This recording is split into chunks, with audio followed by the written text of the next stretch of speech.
Welcome Kurde बंधू. नमस्कार. चंदन, मदन, तुम्ही पण बसा. नाही, एका जागी जास्त वेळ नाही बसतायत. काल दादानी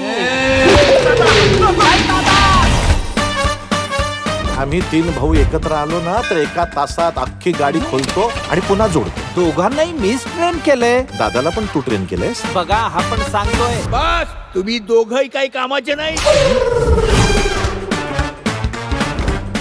आज तिकडे मोठी पूजा झाली आहे. आलाच आहात तर प्रसाद घेऊन जा. हो, तशी जेवणाची वेळ झालीच आहे ना. तो प्रसाद आहे, थोडाच घ्यायचा.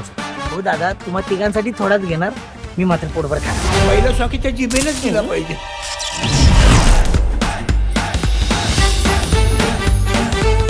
माझ्या मागे कुंड लागलेत. अहो आमचे ते बाई आलेली पाहिलेली बोललेली चालत नाही हो. आणि आमच्या दादाला कधी आम्ही बाईशी बोललोय हे कळलं ना तर आमची मागणं पंचायत होते. मला काय घाबरवतोस रे? तुम्ही इथवर आलाच आहात तर घरी चला ना. दादा, कोणाशी बोलताय तुम्ही? इथे कोणी नाहीच आहे, मग बोलणार कोणाशी?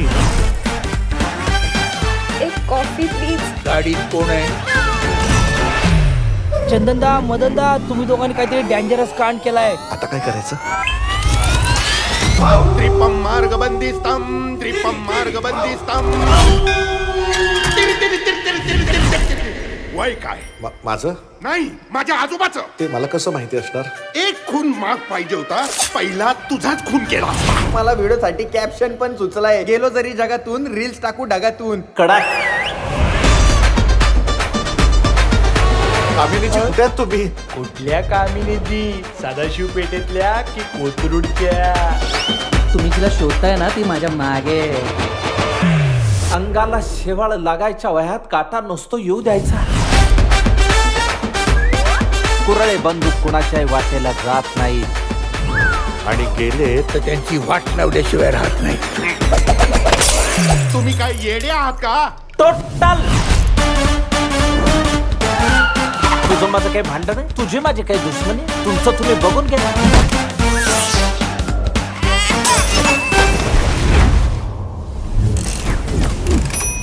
आमच्याकडून नेमकी काय मदत पाहिजे तुम्हाला? एक वस्तू घेऊन यायची. माय गॉड. ओव्हर होतोय. Oh my God.